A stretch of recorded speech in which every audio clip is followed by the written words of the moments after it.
guys! Today I'm covering another aesthetic, and I'll get right to the result, as this is a result I actually spun months ago, but have been avoiding since I want to do it right. The aesthetic is goth, which is actually more a subculture than an aesthetic. The reason I kept putting off covering goth is because I know it's a very important subculture to a lot of people, and I wanted to do it justice. Goth as a subculture is a music-centered subculture, although it does have a very famous and recognizable fashion element. The goth subculture began in the United Kingdom in the 1980s, around the gothic rock and post-punk music scene. There are also a lot of subgenres of goth music that have emerged since, including death rock, cold wave, dark wave, and ethereal wave.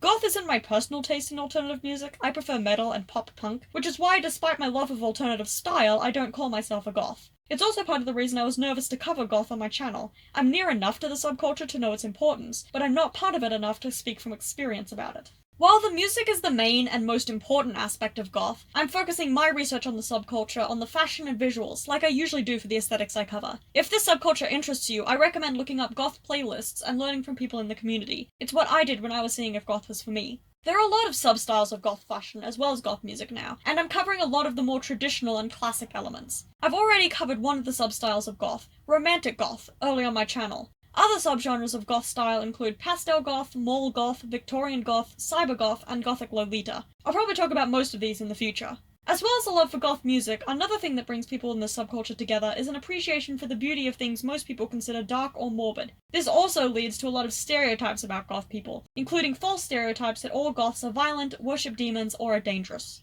Traditional goth style started with the types of clothes and makeup worn by members of gothic rock and post-punk bands, which were then adopted by fans of the music. Even today, a lot of trad goths wear clothing that would have been worn in the 1980s, at the beginning of the subculture. Trad goth style includes dark clothing, usually solid black, with dark makeup and black teased hair. Goth style also has a lot of Victorian influences, specifically Victorian mourning wear and jewellery used to honour and remember the dead. Death was such a huge part of Victorian life, and while most Victorians did not wear black all the time, it's those darker elements that are adopted by the goth community. Victorian goth style obviously takes the most style influences from this time period, but a lot of goth style has some Victorian aspects, including the wearing of corsets, waistcoats, vintage jewellery, and gloves. Also, a lot of goth clothing includes black or dark velvet, lace, and fishnets. A few other goth clothing items include layers of silver jewellery, including religious or occult symbols, combat boots, ripped stockings, and leather clothing. Goth also involves a lot of DIY, since when goth originated, alternative clothing wasn't available for purchase in most places, so people would make their clothing alternative themselves. There's actually a problem now of poorly made alternative fast fashion clothing made in sweatshops. I definitely recommend using thrifting, DIY, and small businesses as sources for alternative clothing, rather than overbuying from sites like Shein and Temu, if you have the option.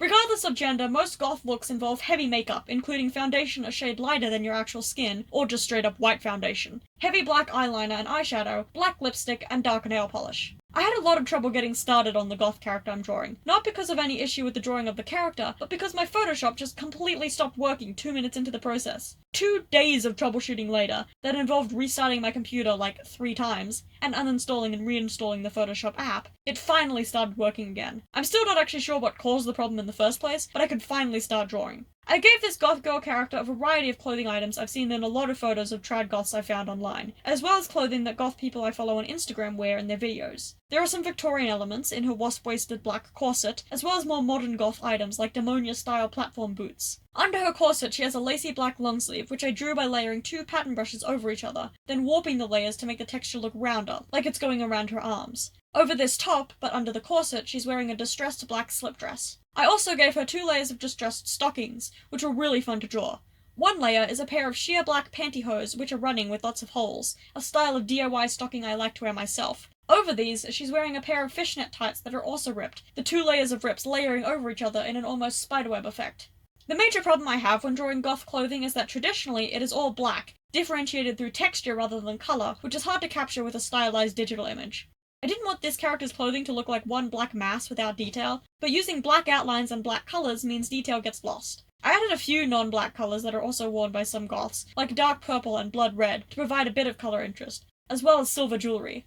I also, rather than using solid black or dark grey for the clothing, used various shades of muted dark purple that looks black, which makes it a little more interesting. This character is wearing a lot of layers of jewellery, and it was quite fun to draw it all. Around her neck, she has a chunky lace choker with a red stone in the centre, that I first drew in purple then changed to red later. Hanging from this choker is a silver bird skull charm and several lengths of chain. She also has a necklace of safety pins hanging from another length of chain, a necklace I myself have DIY'd to wear. Later in the drawing process, I added a long pendant necklace with an Egyptian ankh as the pendant, a symbol I've seen in a lot of goth jewelry, which represents the ancient Egyptian idea of eternal life. As well as her various silver necklaces, this character also has large silver earrings, several facial piercings, and several rings on her fingers. Her earrings are inspired by various goth earrings I've seen on Pinterest. They are large silver bats with moon charms and small red beaded droplets hanging from the points on their wings. She also has a septum piercing, snakebite piercings around her mouth, and multiple rings and studs around her ear. I didn't put a lot of detail into the rings on her fingers, but one has a large red stone and both are silver.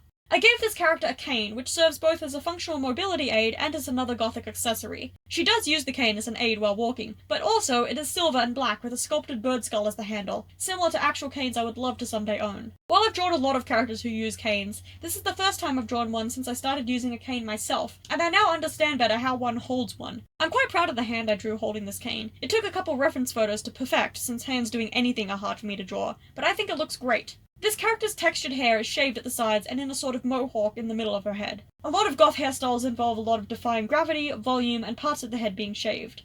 A lot also involve hair dye, often black, but this character has naturally black hair, so instead I put a bit of dark purple in her hair when adding the shading later in the process. For some reason, a section of my screen recording glitched and missed a bunch of my process of shading jewelry, which is a shame because I love the process of shading jewelry, especially silver jewelry. During this lost section of progress, I changed the color of the choker stone to red, to match the earrings and add more color to the image. I also shaded the silver earrings and bird skull choker charm, and when the recording starts again, I'm shading the ankh. When the jewelry was shaded, I moved on to the makeup, which I drew early in the process. I didn't add much shading to the makeup, which involves heavy black eyeliner in the vague shape of bat wings, and even more extreme black and white eyeshadow that goes all the way up to this character's eyebrow and down her nose. She also has black contour on her cheeks and black lipstick, which I've made slightly shiny.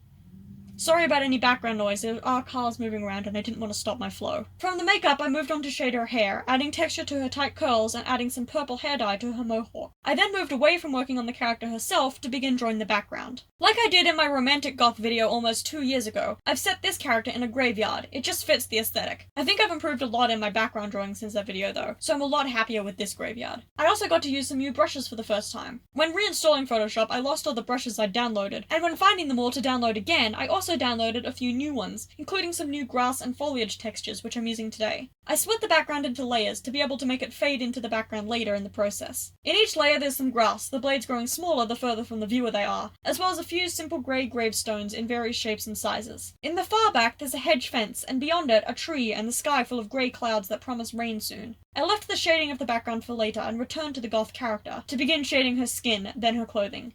I never feel like I have much to say about this part of the process, unless something about the shading is unusual to my usual method, which today it isn't. Instead, I'll say that I have an ongoing Halloween sale of t-shirts on my Etsy. As of writing and recording this script, they've only just gone up for sale, so I guess Editing Green can tell you if there are still shirts available. I have very limited stock. Back to this particular artistic project. I finished the shading on the goth character by fiddling with the color of her slip dress, before leaving it as a darker shade of black than it was before. I then moved on to adding some simple shading to the background. I tried something new when adding a cast shadow under my character, using a grass texture brush on a multiply layer, then blurring it, and it worked so much better. It really looks like the shadow is cast on grass rather than a flat surface. I will definitely be using this method again in the future anytime I place my characters on grass. It looks so much more natural. Most of the rest of the background shading involves adding stone texture to the headstones, so they don't look like flat plastic. Finally, I made the background grow steadily more out of focus the further from the viewer it gets, as though this image was taken with a short focus camera. I've done my best to cover the basics of goth style and visuals, but I am not an expert. Most of the aesthetics I cover are purely fashion and visual aesthetics, not subcultures that have spanned decades. I would say that this video is an introduction that barely scratches the surface, and if you want to learn more, check out creators who are part of the subculture and research its history on your own. I just talk about the visuals of goth, but the music is such an important part of the subculture and not something I know very well. I had fun with this drawing. I love the look of goth fashion even if I'm not part of the subculture myself, and I really enjoy getting to give this character all sorts of clothing I love the look of / want to own myself. I really like her look. I think my favourite elements are her cane, her layers of necklaces and bat earrings, and her stockings. I'm also really proud of the background, especially when comparing it to my romantic goth graveyard background. Thanks for watching. I hope you enjoyed this brief look at the visuals of the goth subculture. Until next time, bye!